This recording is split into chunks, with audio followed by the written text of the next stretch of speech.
Бүгін задачаларды шешеміз. Ол үшін школа программисті smp.ru-ға кіреміз. Одан кейін осы жақта регистрация жасаймыз. Архив задач дегенге кіреміз. Архив задачаға кіргеннен кейін ең бірінші a плюс p задачасын шешіп көрейік. Мына жақта a плюс p задачасы берілген. a плюс p не деген? Требуется сложить два целых числа a и b деген. Яғни ол дегеніміз a мен b-ді қос деген. Входные данные дейді. Input яғни входные данные дегеніміз біздің мысалы осы жаққа жазатын данныйларымыз, яғни мысалы 50 деп жазу мүмкін. Входные данные деген осы. Одан кейін в единственной строке входного файла input.txt записаны два натуральных числа через пробел. Значение чисел не превышает 10 в степени 9. Яғни біз жазатын санымыз натурал, екі натурал сан через пробел, яғни мына жақтағыдай екі натурал сан через пробел жазылып тұр. Және де выходные данные, яғни output дегеніміз біз inputқа enter басқаннан кейін біздегі шығып беретін результат.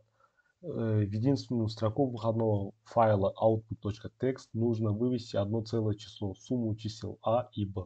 Яғни бізде a мен b-ның қосындысын шығару керек. Мысалы мына жақта пример берілген. Бұл жай ғана пример. 2 және 3 деген санды жазған через пробел арқылы. Одан кейін бізде результат 5 шықты. Енді осының қалай шешімін Python түрінде жазу керек. Мысалға алып көрейік. A және B екі сан тең. Бізге не істеу керек? Бірінші input жасау керек. Яғни қандай да бір санды енгізу керек. Екі санды.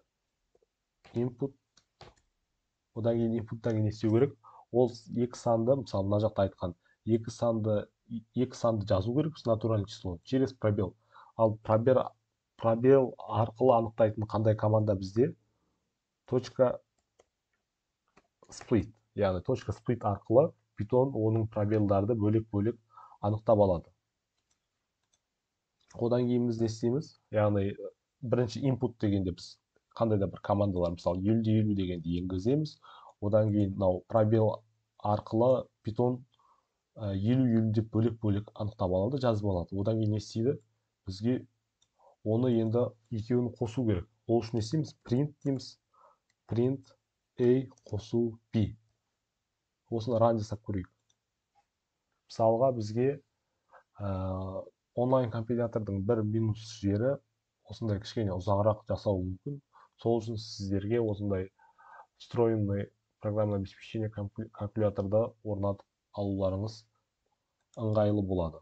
Мысалға 50 және 70 деп жазып көрейін.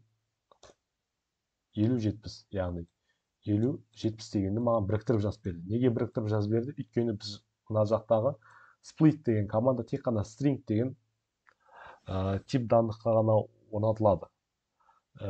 Не істейді? Сол жаққа ғана жасай алады. Енді біз string болу керек. String екенін қайдан білсек болады? Мысалы print type a, одан кейін type b-ді жазып көрсек, яғни осы type a және type b-ді жазып көрсек, осылардың тип данлығын білеміз. Мысалға 50, мысалы 54, 78 болсақ, класс string болып тұр. Яғни бұлардың тип данлығы қазір бізге не болып тұр? String болып тұр. Енді біз бұны істеу керек? Біз қосу үшін, яғни қосу үшін екеуінде тип данлығы integer болу керек. Ал integer болу үшін не істейміз? Біз мысалы сразу былай жасап болады printtің ішіне. Integerге айналған айнымалы a қосу intқа айналған b. Егер де осыны қосып осы команданы ран жасап көретін болсақ, 77, 80, 157 дұрыс. Яғни біз intқа print деген кезде intқа айналған a мен intқа айналған b-ді қостық. Немесе басқаша қалай түрде жасақ болады? Егер мысалы осыны біз бірінші көрейік. Біздегі дұрыс па, дұрыс емес па? Осы жаққа енгізіп көрейік. Отправить. Осы жақта бізде accept, яғни дұрыс, время, память и так далее жазылып тұр. Енді біз бұны басқаша қандай түрде жасақ болады? Мысалы, біз сразу printқа intке айналған түрін жаздық.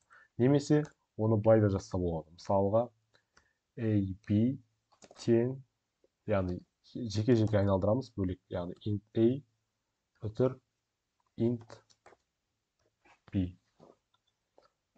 Бұл жақта уже int a, int b деп жазудың қажеті жоқ. Жазсақ та қате болмайды, бірақ int a, int b емес, a плюс b деп жазатын болсақ, бізде тура соны шығарып береді. Өйткені бізде басында a, b-ға input және бөлек жазып алдық. Одан кейін осы a мен b бізде string болды ғой басында. Енді біз осыны істедік. Басқа int деген тип данлыққа аударып алдық. Оны қалай көрсек болады? Мысалы, мына жақта бірінші көрейік. Мысалы, 50, 80, 130. Оны қалай көрсек болады? Мысалы, print type a өтір type b. Енді осыны астына тағы да жазып көрсек, print type a type b.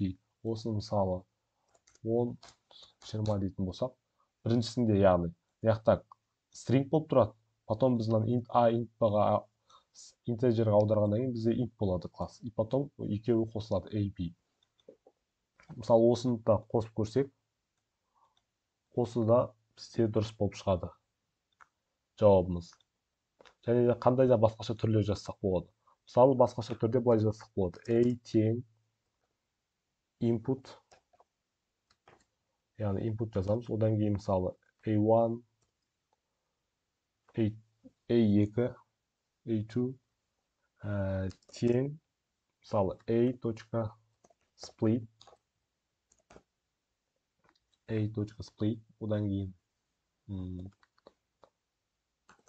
A1 өтір A2 тең int A1 өтір int A2, A2 int A1 қосу A2. Осыны жасап көрейік. Мысалға 5, 12. Яғни дұрыс. Яғни біз не істедік? Біріншісінде A-ді input жасадық. Яғни A-ға input жасаймыз. Одан кейін біз не істедік? A-ді A1, A2 дедік. A1, A2 айнымалыларды бердік та A.split дедік. Яғни A деген айнымалыны біз пробел арқылы бөлшектеп анықтау керек деген команда бердік. Енді A1, A2-ні яғни анықтауға сондай команда берілді. Одан кейін біз істедік A1, A2 дедік та тең оларды бізде мына жақта split деген тек қана string деген тип данлыққа орындалады. Біз бұл жақтан істедік int-ті айналдырып алдық A1, A2-ге. Яғни string-тен int-қа айналдырдық. Одан кейін біз A1 плюс A2 деп жаздық. Яғни бұл да дұрыс болып саналады. Мысалы, осы жаққа қойып жіберіп көрсек, бізде де бұл дұрыс болып саналады. Так, келесі, мысалы, тағы да мысалы жеке-жеке int жасамай-ақ, біз мысалы сразу бағанағыдай print-тің ішіне сразу A1 және қосу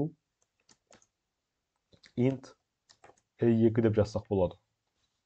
Яғни жеке-жеке жазбай-ақ, сразу print-тің ішіне A2 деп жазсақ та ол дұрыс болады. Мысалы 2 қосу 3, 5.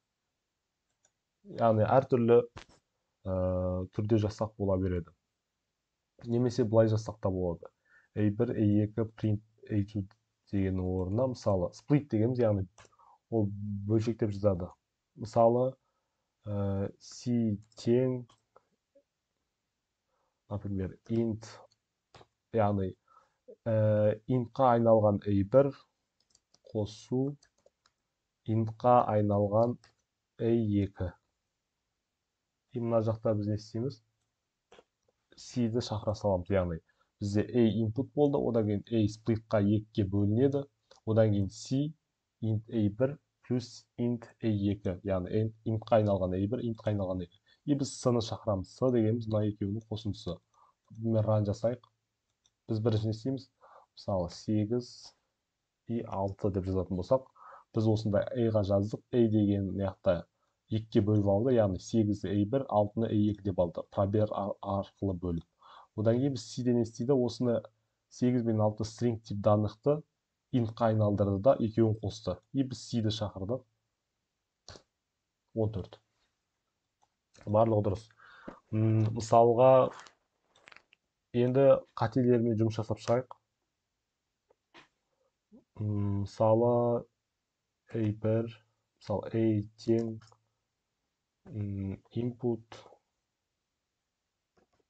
input